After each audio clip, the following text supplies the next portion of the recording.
right, to give everybody an update on stuff. First, I was surprised because I went in.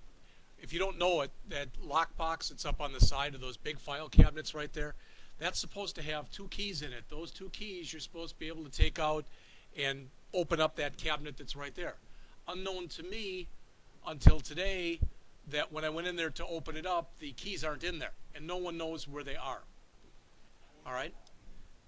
I don't know who has them. So they're talking about doing a lot of things, getting a locksmith in, and all sorts of other stuff.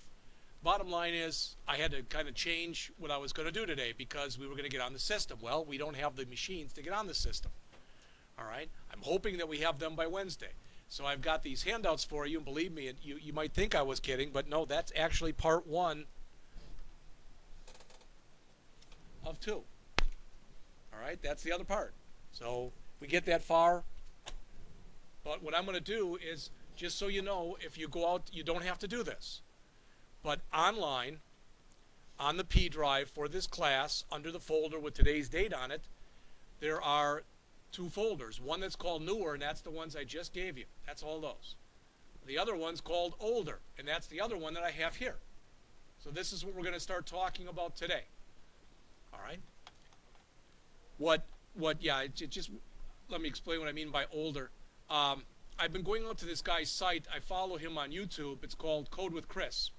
And normally his videos are real short, real succinct. In other words, they're usually about 5 or 10 minutes long. Some of them are longer than that. Some of them are up to a half an hour long.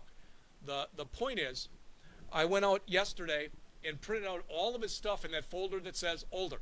Okay? And that's what I was going to give you today. And I get in there today and I want to bring it up, and it says our site is completely undergoing a revamp.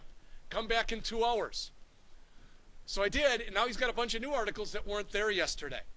So I quick grab those, and that's what I've got out there as being newer. All right, so you get both. Most of the stuff that's here is out on YouTube also, but not all of it.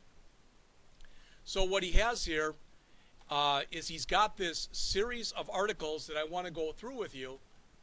I think he's got a very nice, easy-to-read style. It's called How to Make iPhone Apps with No Programming Experience.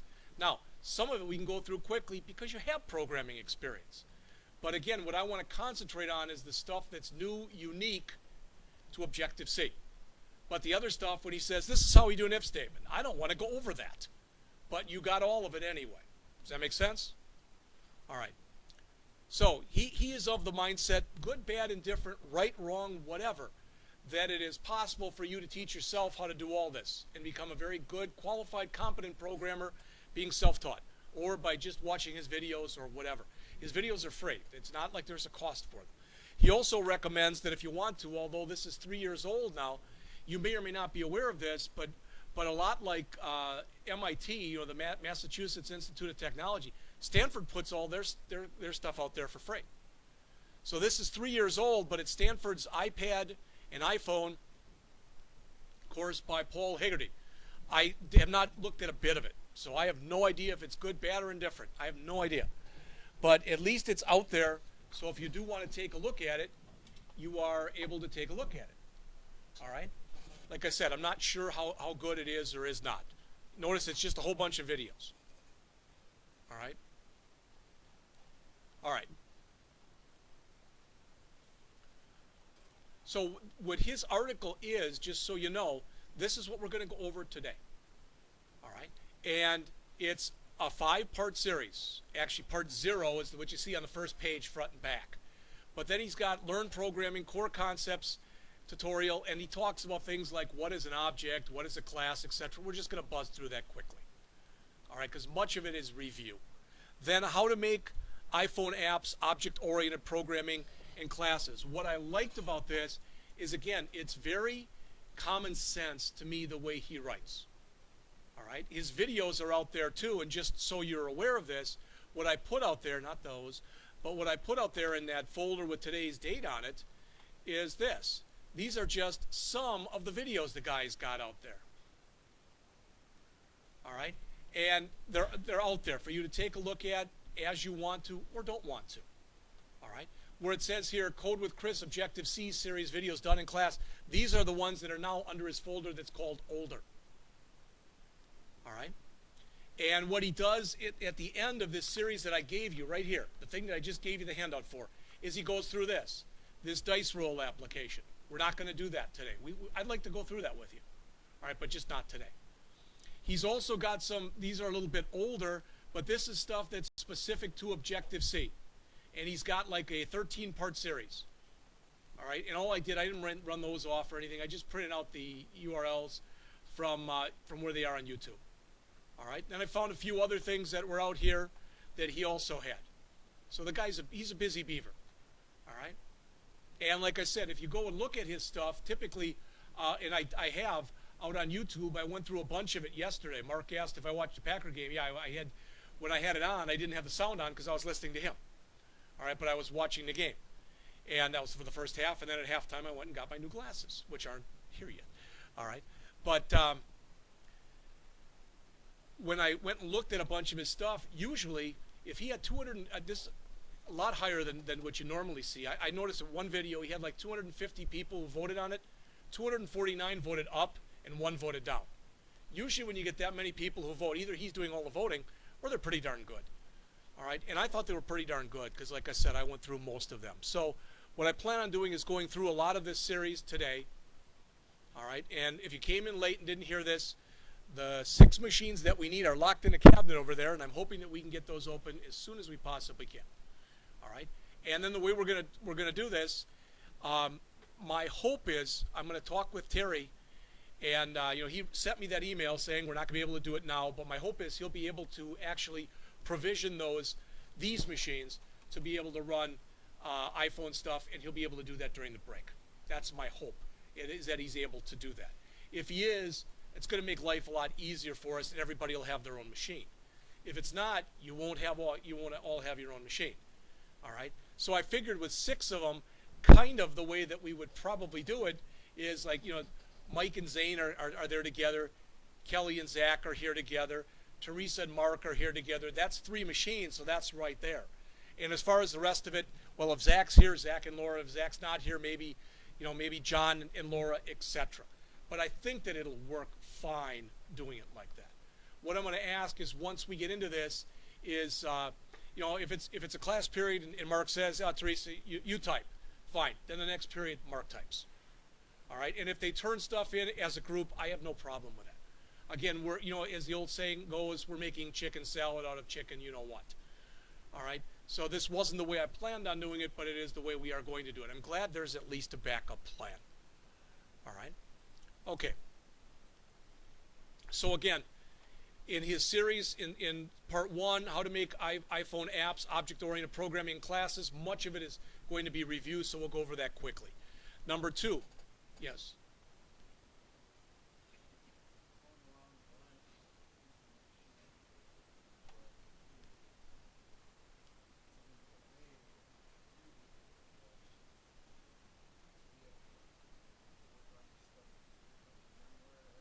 Yes, that's the reason for doing it. Question was if we can virtualize these. Yes, I want you to be able to work on it at home, especially considering Mike Quijada is in this class, but he's got a class with Denny at this time, so he is not coming to this class even though he's in this class. Makes it even harder for him. All right, but yes, that's my hope. Plus, it's going to make it a hell of a lot easier for taping. All right, and we've talked about that before. So again, my hope is yes. All right. But the other thing that Terry told me was we're running really short. They only have a certain number of VMware licenses. All right. So it'll probably be easier because, you know, if history repeats itself, even though we've got 25 people, all 25 of those people won't go through till the 2nd year. All right. Kind of like with what you guys had. You know, there were 25 of you last year, and now there's more like about half that many. All right. So we'll see how that works. Okay. I haven't even come to him with this yet. But I'm going to wait till the day I see him walk by and he's in a good mood, and then I'll talk to him about all of it. All right, so that's part 1. Part 2, how to make iPhone apps, control structures, loops, and collections. Again, just hit the new stuff. A for loop's a for loop. All right, and yes, there are differences between different kinds of loops. All right, no, you can't just use any one you want because they're the same. All right, some people in here get that joke. All right, part 3. This is very short. It's only a few pages long, but I want to spend a little bit of time on it. This is our introduction to MVC. Model View Controller Architecture. And in fact, virtually everything that you write as an iPhone app is MVC. All right, we'll start to get into that today. Now, number 4, how to make iPhone apps, an Xcode 5 tutorial for beginners. We'll talk about some of that. We'll look at the Xcode screen. It's much harder to sit there and show you the screen like this. Come on, load already. It's there. It is there. All right. But it's much harder to show you a picture, especially when the picture doesn't come up. It's much harder to show you a picture. All right. The other thing to realize is as soon as we get those things open, and I'm going to go home because I've got my own MacBook Pro, and I'm going to play with it tonight. It's been a while. I haven't looked at it since right before the summer. All right. First of all, I hope I got my password written down someplace because Mac is notorious for being terrible when you forget your passwords. All right. No, they're not. Yes, they are. All right. You can say no, no, they're not as many times as you want, and I'll say yes, they are as many times as you want. But again, we'll get that to work. What I'm getting to though is, even though this is new, that's not the newest version of Xcode. Xcode 6 is now out, and Xcode 6 has been designed to run with Swift. My book rep finally got back to me from Pearson Higher Ed. I had to remind him I've got 8 classes next semester. One of them doesn't have a book because it's the internship class. I said for the other 7, for 6 of them I'm using your books, and for the 7th one I'm considering one of your books. So I said, hopefully that makes me a preferred customer. He wrote back, yes it does. I'm already got word into the publishers. The problem is with Swift, the stuff is so new that the books aren't scheduled to come out till right before Christmas, literally. Which means if it's right before Christmas, it could easily slip into 2015. I'm really hesitant to order a book sight unseen, even if I already know the author, even if I already know the publisher. But they've got 6 books on Swift coming out from Addison Wesley, Pearson Higher Education. He's going to try to get me as many of those electronic copies as he can. All right. I'm sure when he does that, he'll say, you can't share this and show this to a class or anything. Because, again, it's all under legal agreement that I basically have to let him know that I'm not going to do that. All right. Then we'll get into creating this demo app with Xcode, and this is the one that actually creates that dice roll app. We're not going to talk about that again right now. All right. So look, that's already the first part. So boom, that's done. Don't have to save it. All right. That thing's still loading. That's nice. Okay.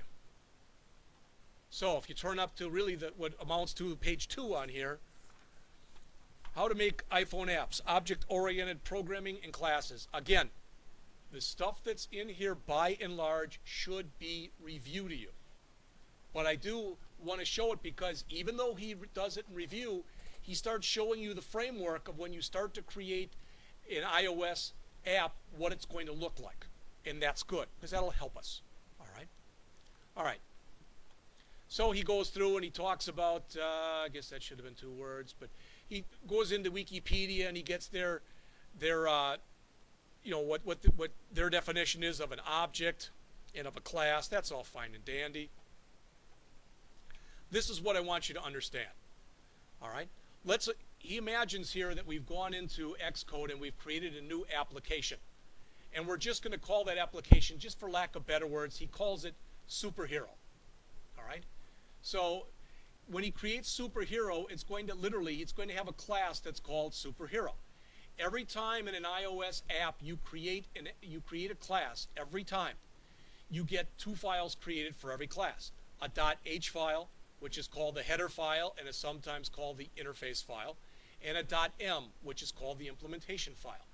In the header file, what you do is you put in there typically all variables that you want to expose in the class, you'll put them in there. So I might say int h. I don't have to give it a value, just int h. I also give it all of the methods that my class is going to have. I put them in there. All right? But by default, when you first create something, there's not going to be anything that's in there. So he shows this someplace in here. I'll go back. Just give me a second. So when you start to create this, this is kind of what it's going to look like. This is all the way up on page 6, so don't worry about moving there. All right? But you're going to have an import statement. That'll change depending on the type of class that you're creating. Then in your .h file, you'll have an interface. then unless told otherwise, it'll expect that it's inheriting from NS object, and that's the beginning of the interface. That's the end of the interface. That should make sense to you. All right. And also, it'll end up having in there a .m file, which looks suspiciously like the .h file. All right. What's the difference? The .h file here imports the foundation class, etc., and it's got an interface. The .m file implements the .h that we just created, and then you put your methods in here. If you say, I don't get that, that's what the rest of the next several weeks are going to be about. The way I'm looking at it is, if we get through everything that I hope we get through, and there's 2 or 3 weeks left, then we'll just spend that time on Swift. It's not going to hurt us at all. All right, but if we can get through a lot of the Objective-C stuff now, we're still going to build. We're going to still go build 2 or 3 Objective-C projects next semester. I guarantee it. We are. All right, and after that, then we're going to go back and build at least one of the same projects in Swift, so you can see the difference between them. All right. So again, he defines a class. He talks about what a source file is. He talks about what variables are, etc. Then he starts. This is new, because he says here's some of the variables that you'll end up using a lot. So notice when you create a string, the type in here is NS string. We talked about this. We saw this last time. And you saw NS string, you saw NS mutable string, and you saw NS immutable string. All right. But notice what it says here. As it says, with this variable type, you'll be storing string data.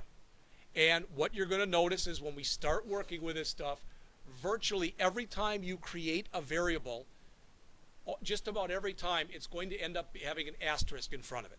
That asterisk is very similar to what we saw in C. In other words, in there, the way it's put here is that means it's an object variable. So when you see an asterisk in Objective-C, think that it's an object variable. All right. The good news is we don't have to go dinking around with the pass it with an ampersand, use it with an asterisk. No. In fact, you define it like this with an asterisk, and most of the time you use it, it won't have anything in it. It won't have any asterisk, no ampersand, no anything. All right. It'll make it much easier to work with. They tried to clean up the syntax somewhat. Ints and incident. All right. Not really much more to say about that. Boolean. Notice in here, Booleans can technically only have one of 2 values. Not true, false, not 0, 1, yes and no. That is the 2. It says you can still assign true, you can still assign false, 1 or 0, but it all breaks down into yes and no in this language. And there is a type. The type is bool.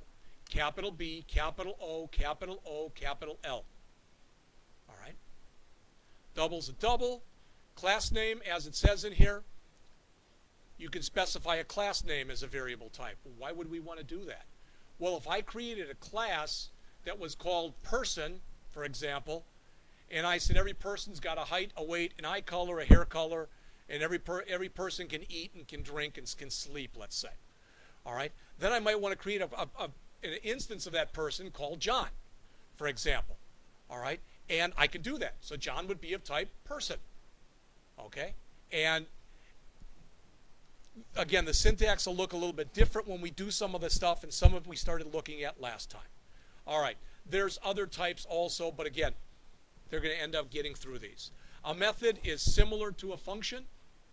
Remember that the goofy syntax, and when I say goofy, that's not really fair. Let's say different syntax. All right, let me hit enter a few times here. That if I'm going in, make this a little bigger. So if I come in here and I say,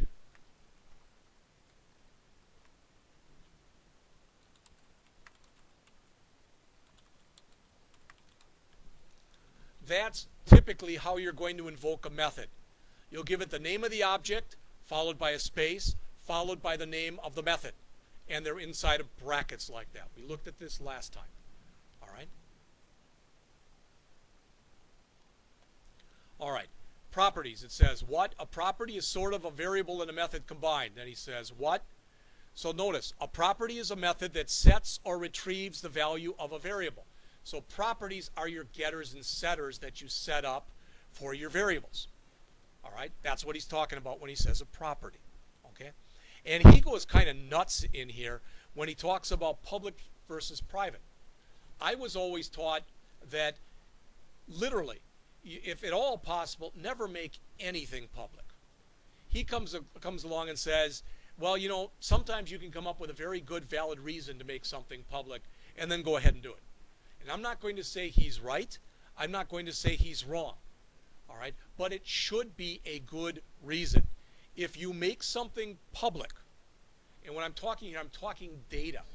If you make data public, that data is available. Not only can it be seen, but it can be changed by any other class. That's pretty dangerous. All right. On the other hand, methods, yeah, most of them you're going to find are public. So they can be called by different classes. But again, in a nutshell, most object-oriented programming, and again, this is a generalization, but most object-oriented programming languages are using public methods to modify private data. All right. Again, that's a generalization. You can have public data, you can have private methods. Usually your private methods are what are known as helper methods. So if I call a method to do something and that method has to call something else to do it, that second method might be a private one. All right. So he goes in there and he says, what would you want to make public and what would you want to make private? I just gave you my take on it. All right. So defining a class, this is what I showed you before. So if you come in and you go and literally start up a new project, and I wish we could, but if you come in there and you start up a new project, all right, using Xcode, it'll ask you for a name of the project, okay? And we're going to go through what all that stuff is.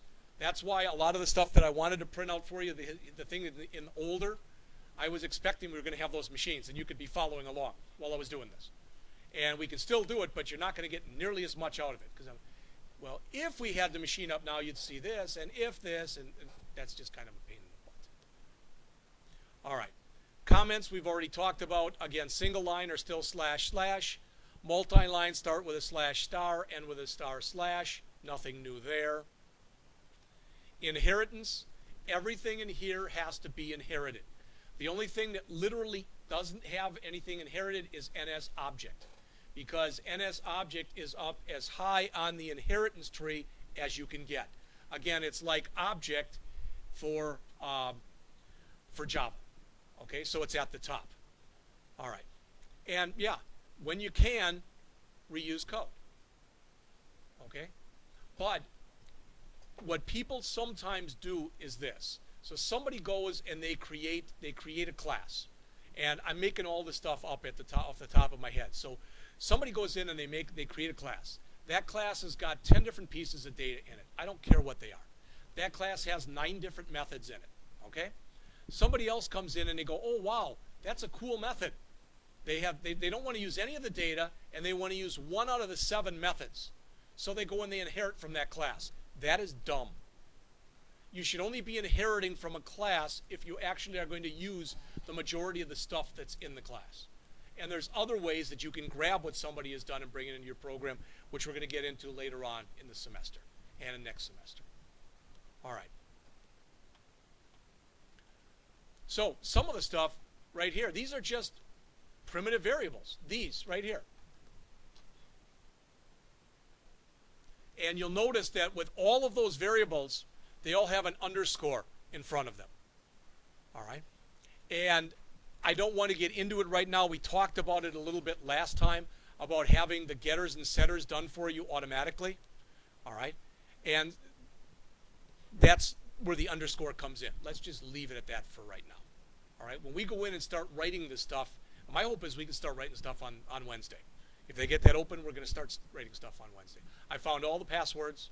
I can't check them to make sure they work, but I found all the logins and all the passwords. All right? And they're not hard. With the 6 machines, I got them here someplace. Let's see. That's the question that got asked to me. As far as I know, yes. I got it upstairs. No. There. So they are Blackhawk Tech College 01@gmail.com through 06. And the password for number 1 is BTC01 with 4 commas, BT002, etc. All right. What I am going to ask is, let's assume for a second that we got them open. Yeah, the machines are in there, etc. Now I say, Mike and Zane, you use machine 01. That's going to be their machine for the rest of the semester. Does that make sense? And I don't want it where somebody else goes, oh, well, they're done already, so I'm just going to grab their machine today. No, we're not going to do that. All right. Also, just so you know, when you are working on this stuff, if it becomes an issue, I use the same flash drive for both the Mac and the Intel machines and just copy stuff to both. I've never had a problem. I've been doing that for the last year just to see how it works. I've got backups and stuff, but I've never had a problem. All right.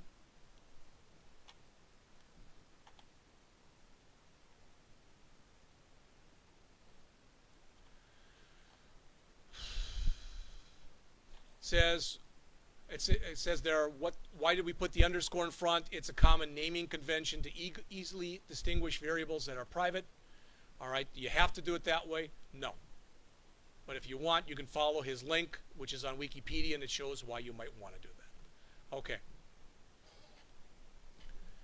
Some of this stuff that you see in here, we didn't go over last time, and it's going to look darn goofy. You've been warned, it's going to look goofy. What? Yeah, okay. Goofy. All right. But if you look here, and you see this at property, non-atomic, strong, NS string, star name. It's like, what the heck is that? All right. Well, the good news is I'm going to show you how to create this stuff where you don't have to write the code yourself. That's the good news. The bad news is you have to be at least somewhat nimble with the mouse. So if you say I'm really mouse deficient, well, then you're going to have to go and type the stuff in. But we're going to go over all that stuff. And again, you are used to this, and he makes this mistake throughout his entire series. The only problem I have with what this guy does so far is, if you look on our keyboard on your Intel machines here, almost every time you do something, when you're going to use a combination of keys, it's control something, right? But with Mac, it's command something, and it's the thing that looks almost like the infinity symbol. I know I won't draw it well, but it kind of looks like this. That's not well done. But you'll see it. It's in the same place as the control in the bottom left-hand corner. But a lot of times you have to hold down on that and then move around stuff with the mouse, etc. And if you're used to, you know, having a left and a right mouse button, Macs don't have a left and a right mouse button. They just have a mouse button. All right, so some of that will be a little bit different. All right. Okay, the non-atomic stuff we're going to get to. All right, and basically, just so you know, real simple, if you say that something is atomic, then what you're saying is you're going to have an application that can have multiple threads running at the same time. If you go, I don't know what multiple threads are, you are all multi-threaded people. I mean, I'm sitting looking at this, but I might want to quickly jump over here, and I might want to look at that article, or I might want to quick check my email.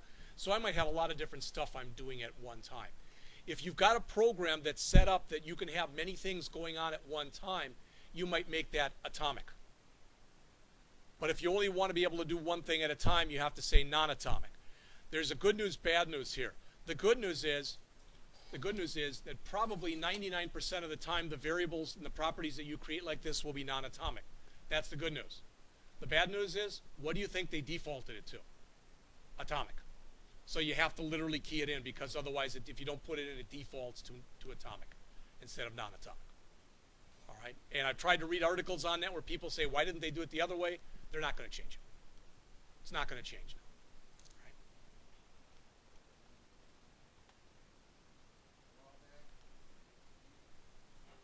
It's going to take a little while longer to run. All right, but it gives you more versatility because, again, you can have multiple threads running when you've got it set to atomic. That's all. All non-atomic is doing is basically it's saying that you're not going to have a threaded program where the program, for instance, if you were doing with threads, a lot of times what you'll do is, let's say that I've got to be opening a lot of files. I've got a program running where I'm constantly opening and closing files. Well, if I've got a non-threaded program, the program stops while I open the file. Okay? And then once it's open, it starts up again. But if I've got a threaded program, I can say, hey, open up that file, start up a brand new program thread to open up that file. Then when you're done, have that thread go away. So that's why you get the more versatility, but the stuff we're doing, that's not going to be an issue anyway. All right. how to declare and use methods in Objective-C. This is an example. We looked at this last time, but I want to bring it up again right there, that line. All right, I want you to look at that line, and I'll make it bigger. All right, and I'm not saying it's totally going to make sense. All right, what this is saying is the name of this method is fight. That's the name of the method. All right, that method is going to return an integer. So it doesn't look that different from what we did in C, except now the return type must be in parentheses. All right. Also, in order to do its thing, fight must be passed in a variable that's referred to as enemy stamina, and it's of type int. So you see it's similar to stuff that we've looked at in C, because in C, if we did this line, basically in C, if we were doing something, oops, that was nice. If we did that in C, we'd write something like this. Int fight, and we'd say paren int enemy stamina. So you see there are a lot of similarities between them. They don't look that different. All right? But again, what this says is fight returns an integer, must have an integer passed in, and that integer, this is how we're referring to it. All right? If you just keep that in mind, you'll be fine. All right? But as always, it's a different way of looking at things. And also, because I didn't make that bigger, and I should have, because I made everything else bigger, that minus, again, means that it is an instance method. What does that mean? That means that if I create a class, and that class is called person, and I create a Zach person, and a John person, and a Kelly person, and a Mike person, etc. So I create one for all 10 or so of you in here. All right? Each one of you will have your own instance of that method. Does that make sense? It's not shared. With an instance method, you need to create an instance of, of the class, and then you can use the method. If this had said plus instead of minus, then it's a class method, which means I don't even need to have an instance. It's shared among all instances, and I really don't even need to have an instance, period, in order to be able to use it. That's all explained right here if you don't like the way that I just mentioned it to you.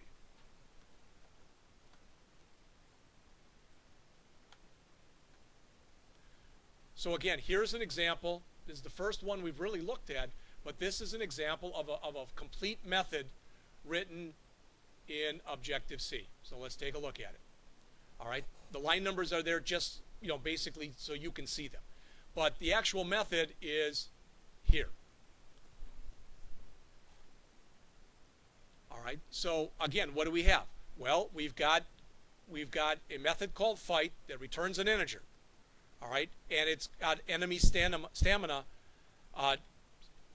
passed into it. Okay, so this is kind of a stupid method because we're creating a brand new variable that says enemy stamina minus 5, and we're setting it equal to the resulting stamina. All right, so why didn't we just return enemy stamina minus 5? I don't know why he didn't do it that way. Probably to show you that you can create variables inside of methods also. That'd be my guess. But you're going to see this kind of stuff. Again, when this is a .m file, this is superhero.m.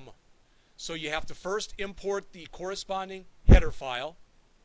Then everything that you do is in between the @ sign with the implementation and the @ sign end.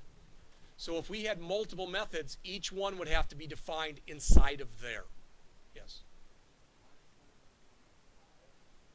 No, that's the subtraction right there. Yes, that's all that is. No, no, no.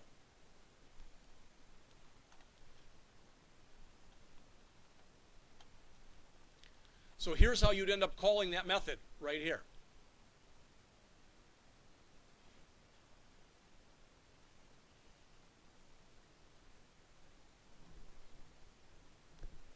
Let's make it a little, oops, make it a little smaller.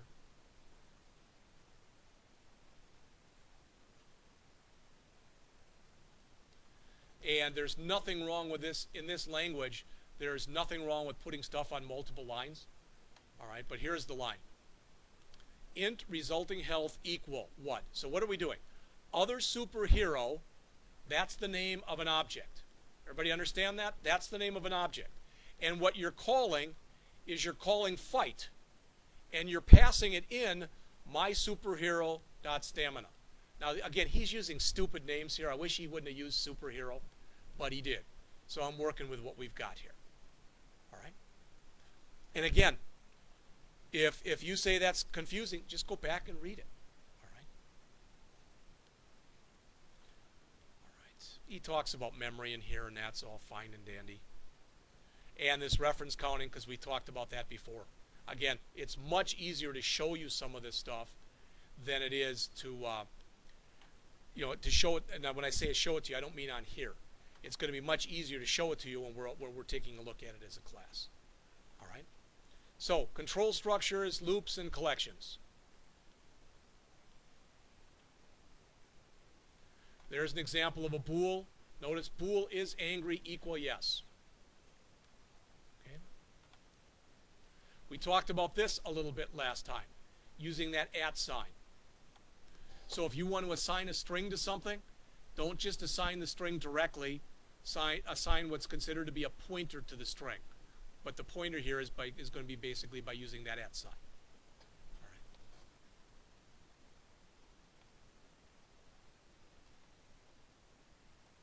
All right. All right, then he goes into a lot of stuff I think at least you already know. If statement. Look familiar? All right, if, else if is two different words, and optional else at the bottom. Okay, all stuff you've seen before. This is stuff in here that shouldn't surprise anyone. If I'd written this, I wouldn't have put the line numbers in because I find it confusing, but he put them in. I left them all in. All right. Does that look familiar? It is equal to. Kind of is like the dot equals that we have in Java, not the exact, but it works the same way, even though it's not the exact same thing. All right. So you're saying here, if the superhero is equal to Hulk, you'll want to do what's ever in here. If it's not equal to Hulk, you want to do what's ever in here, etc. Right. And or are still the same. Double pipe for or, double ampersand for and. All right. For not, it's the exclamation point. The switch statement works the same way. That look familiar? Good news is when we get into Swift, Swift says we don't need no stinking break statements, so you don't have to use them. You still can, but you don't need a break in there at all. As soon as it finds a match, it does everything, then it gets out automatically. All right, it's one of the things that a lot of C programmers have been saying for years. There shouldn't be a fall through like that. Well, and with Swift, they actually started to listen to it. So that should look pretty similar, or pretty familiar to you, in other words. All right, for and while loops are for and while loops. I've given that example already to the first year people. All right, doesn't really look any different. Does everybody understand too? If you look at the example that's right here, in fact, let me blow this up a little bit. All right, so if you look at this example that's right here in bold, that in line 1, the beginning of the for loop, you are creating a brand new variable there that's called I. Okay? I would guess that makes sense to everyone. But what I want you to understand is once you hit that curly, technically that I is out of scope, and it should never be used, ever. If you want to use it outside of scope, then don't define it here, define it up there. Because the way that that's set up, it should only be used inside of the curly brackets in which it's been defined. And I've had people say, well, I do it and it works. Well, that's a mistake waiting to happen, for lack of better words. All right, break works the same. In fact, so does continue. So they rewrite this with a while and with a do while. So let's get to some new stuff. And some of this we've looked at already. NS array, NS set, and NS dictionary. All right. As it says, an array is the most common in most programming languages, and the good news is that this language has got all sorts of built-in array functions or methods, and it's got all sorts of built-in dictionary methods and all sorts of built-in string methods. Okay, and we're going to get into a lot of them. Again, as with other languages, arrays are zero based. Shouldn't be anything new in there. Okay. This, just so you see right here, says about the ID variable type. All right, I'm just going to throw this at you now, and we're going to see this much more later. The ID variable type is, for lack of better words, ID is kind of like a super type. It can basically hold just about anything. So sometimes when you're not sure what a type is, you make it of type ID because it can hold anything. The good news is, if you make a type ID like that, it can hold anything.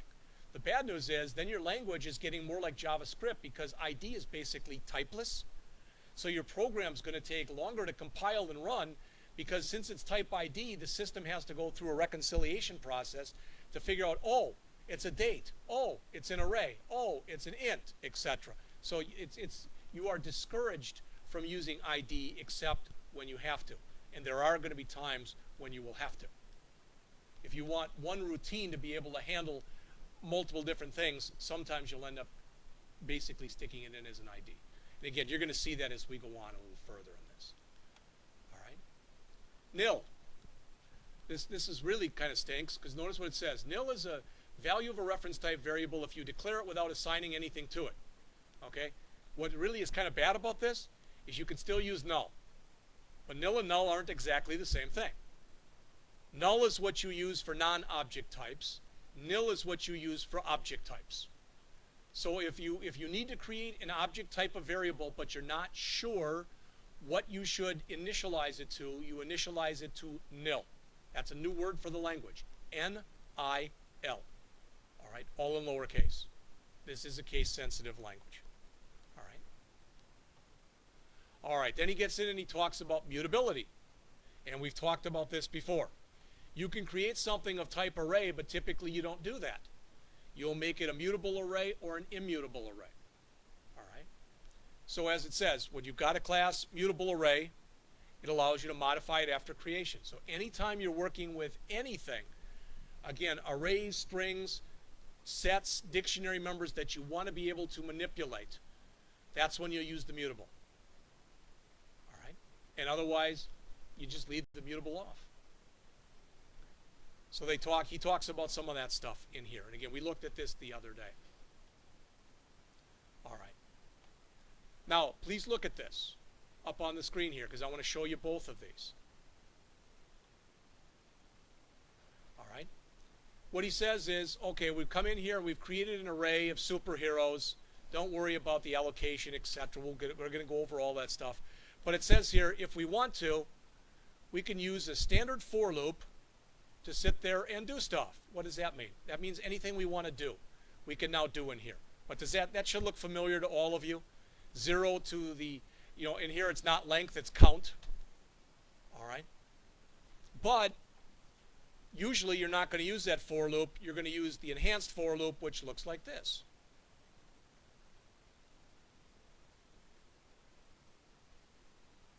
A little less coding to do.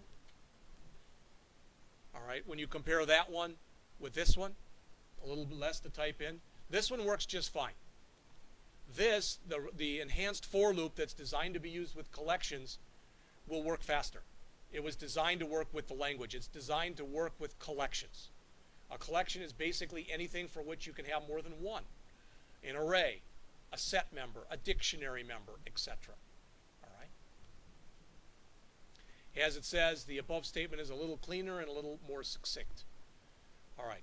Set, as it says, when you're working with sets, I mentioned this the other day, you might have a whole set of, I might have every student at Blackhawk. That's the example I gave you last week. And I just want to know, is there a student at Blackhawk Technical College named John Wanda? All right, I don't care what number he is. I don't care where it is. I just want to know, does he exist here? So I could have it. I could have every Blackhawk student in a set. All right, and it's not in any kind of order. And if I want to just check if something is in there or not in there, sets are the way to go. They're very quick. They assume that there is no ordering whatsoever. If there is ordering, then you don't want to work with a set. You want to typically work with a dictionary, which again is kind of like a dictionary that you and I are used to. It's a set of key value pairs where the key has got to be unique and the value is the value that's associated with the key. All right, and again, you're going to see these as we go through here. An NS dictionary, all right, this can't be changed. Once you set it, this can be changed once you set it.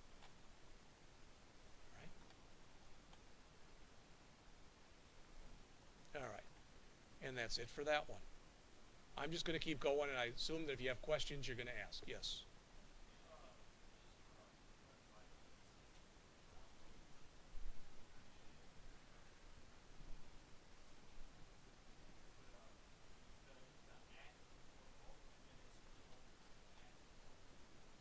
That's alloc init.